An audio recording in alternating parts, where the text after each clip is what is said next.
Hey there, guys. One of the things I recommend whenever anyone gets a brand new bird is setting up an avian first aid kit.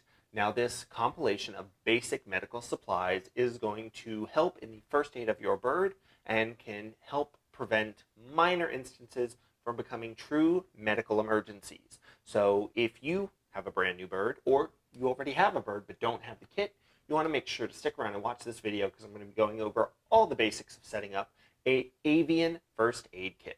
So that's going to be coming up right after this.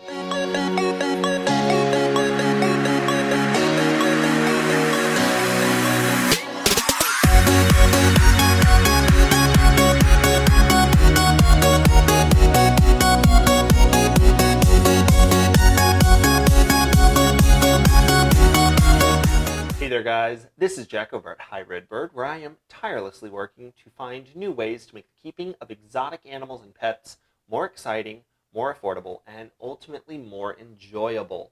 And in this video, I wanted to cover the basics of setting up an avian first aid kit.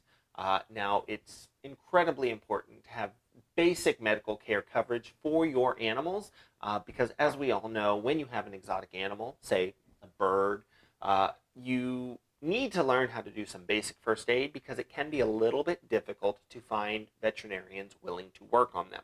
So in this video, I'm going to be covering the basics of what I would put into setting up an avian first aid kit.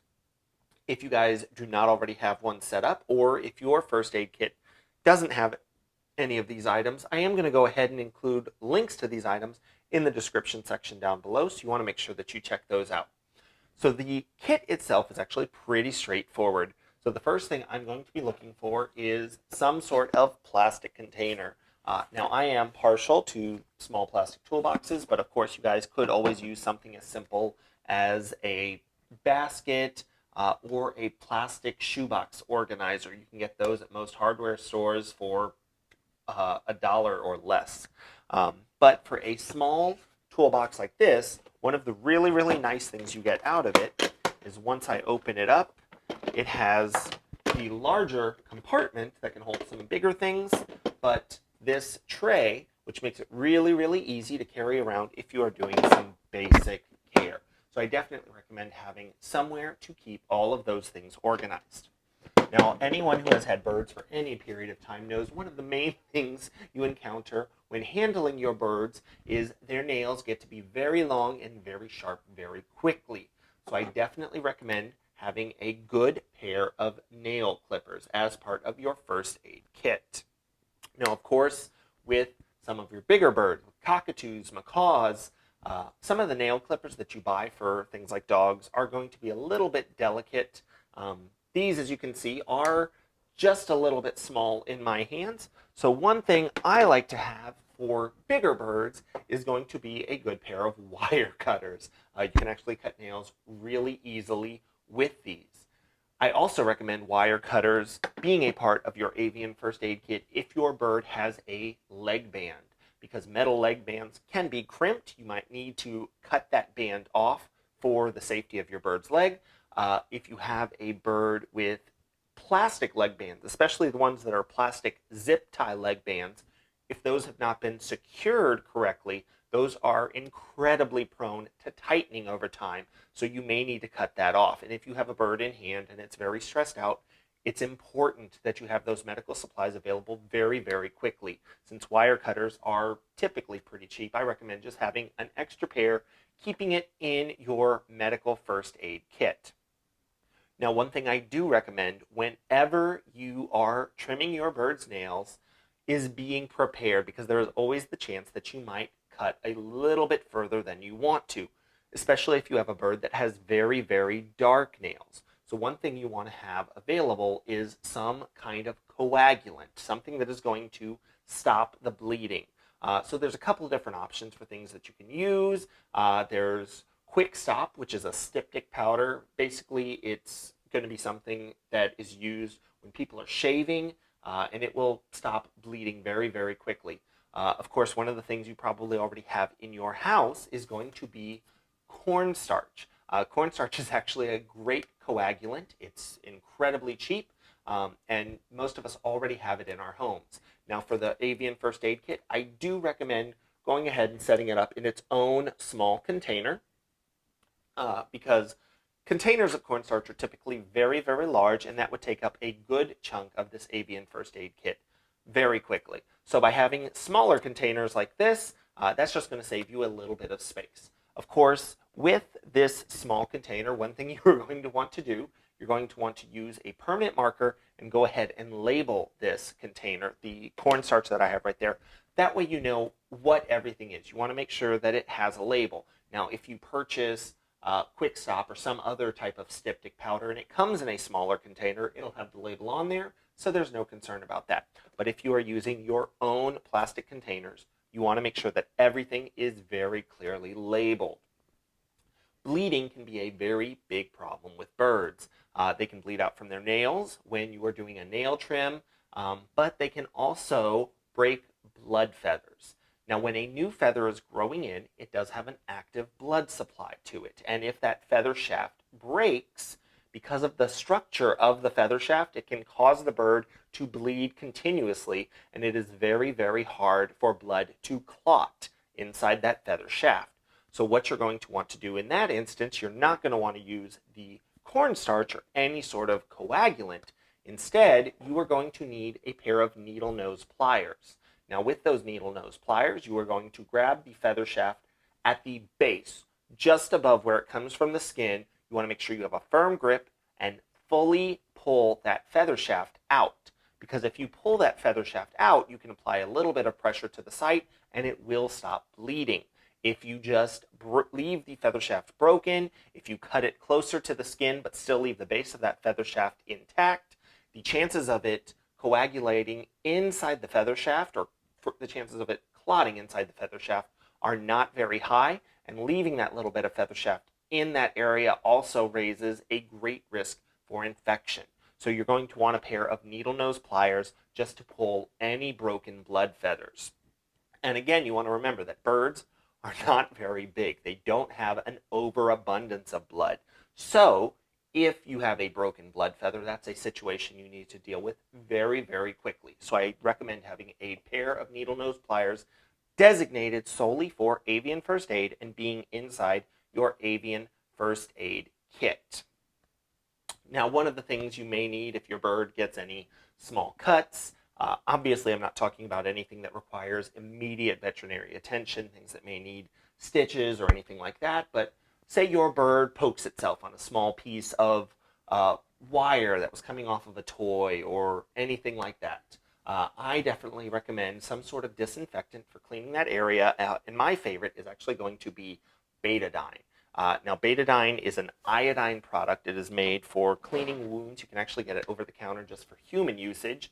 But one of the really, really nice things about betadine, compared to a lot of other disinfectants, is that it doesn't sting or burn the same way. So it is, without a doubt, one of my favorite things to use when disinfecting cuts or abrasions for animals, because they're already going to be stressed out. You're probably going to have to be restraining them in order to treat them. So this takes a little bit of the stress off of them. Now, one thing you are probably going to need for your birds is going to be some small syringes. Now, these can be used for a couple of things. You'll notice these are just syringes. They do not have the needles on them. When you purchase them in bulk online, they are going to come in small plastic containers. This one right here, this is a 3mm syringe. It does not have a needle. This is going to be a great object for if you get any oral medication for your bird. Most vets will ask you how your bird will take medication. Liquid medications are very, very common for birds. So not only do I recommend having some syringes in your avian first aid kit in case you ever need to give your bird medication, I recommend training your bird to start seeing these as a treat. You can load these up with a little bit of fruit juice or anything like that, and start encouraging your bird to be able to take medications from you. That's a skill you want to build before you actually need it. So these syringes are incredibly important. You can get them at most feed stores, but they're also very, very readily available online. Now, one of the nice things when you buy them in bulk online is that you also get these containers that come with them. And these containers are the perfect size if you wanted to submit a fecal sample for your vet. I definitely recommend doing that at least once a year. And of course, anytime that you may notice that your bird is just a little bit off. It's a great means of diagnosing any potential problems with your bird. So something like this, a small container that can be used to provide a fecal sample, is going to be a great thing that you can have. Now again, if you collect a fecal sample that you want to submit to your vet, because you have your permanent marker in your kit, you want to make sure to label this as well. And you want to make sure to include all relevant information. You want to include the date that you collected the sample. You may even want to include the time that you collected the sample. You want to let them know what animal it is from, and you want to let them know exactly what kind of sample it is. So in this case, it would be a fecal sample. All of that information is just going to help your vet in providing the best possible care for your animals.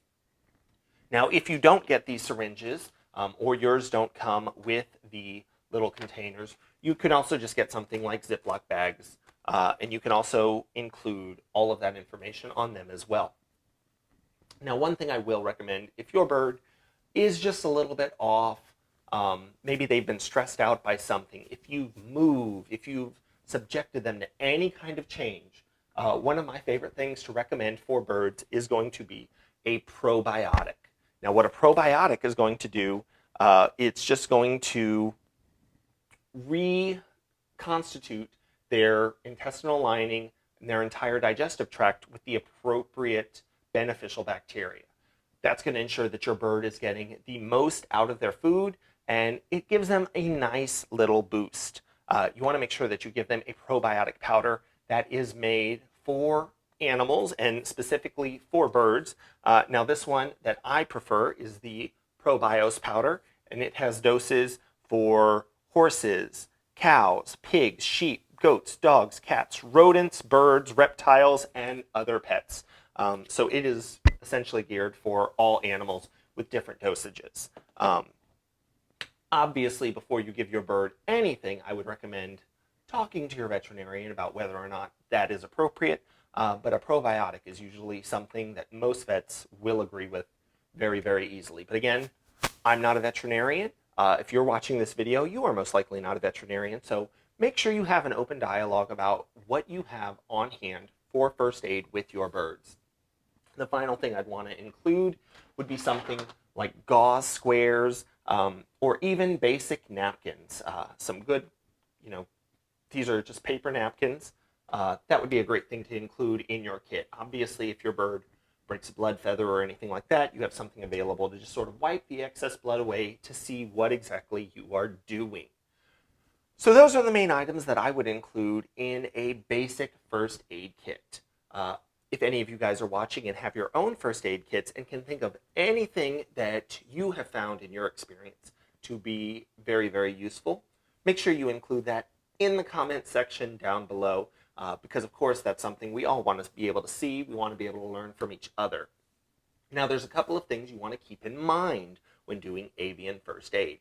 The first thing you want to remember is, again, if you are watching this video, you are probably not a vet. When you are doing first aid, you want to remember that you are not a medical professional. Your goal should be to be that of an attentive parent. Obviously, you can fix small injuries. You can kiss the boo-boos if needed. Most of the time for small injuries, our animals do need a little bit more attention, but you do want to be aware that if they need more significant medical attention, you want to bring that animal to a veterinarian. And that's just going to be pretty simple and straightforward. I do recommend, if you have an exotic animal especially, finding a veterinarian who is willing to work on that animal before you need them. It's a lot more difficult if your animal has a large cut or perhaps a broken bone to try to find a vet at that time when you are also trying to maintain that animal. So always look that information up beforehand. The next thing I want to recommend, I'm not including it in here, but records, animal records. I actually keep all of my animal records in online documents that I can easily access from my phone, because for me, it's really, really easy. But if that's not something that you want to do, one thing you might want to include in your avian first aid kit, you can keep records on index cards. Now, you don't have to document everything, but if you give your vet an idea of, on this day, this animal had a diminished appetite. On this day, I noticed the fecals were an abnormal consistency. Little bits like that. Any information you can provide a veterinarian is going to be helpful in helping them diagnose and ultimately help your animal. So you want to make sure you keep good records that you can use for your veterinarian to be able to diagnose and treat your animal. And the third thing, and this is probably the most important thing, you want to make sure you talk to your veterinarian about building these skills before you actually need them. Nail trims are incredibly simple to do, but a lot of people aren't comfortable doing them. So you can talk to your veterinarian about wanting to learn how to build those skills. I definitely recommend asking your veterinarian about how to do things like pulling blood feathers, because that can be crucially important. So I definitely recommend talking to your veterinarian. You can also talk to local bird shop owners. They're going to know most of the basics of first aid in teaching you these skills. But it's always important to remember that you want to learn these skills before you actually need them. So that is the basics of what I would put in an avian first aid kit.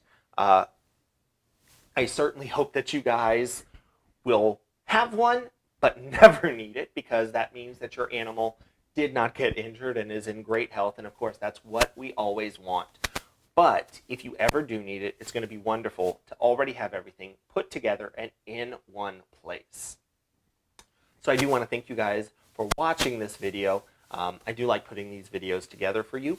If you like the content that we're putting together on this channel, you want to make sure to like this video and subscribe to the channel so that you see any of the other information that we're putting out as well. I am working on a lot of other videos for you guys, and I hope you are going to enjoy them. But in the meantime, as most of you are familiar, when you keep animals, there is always more things to do, and I have got some cages to clean. So I'm going to go handle that, and I will talk to you guys later.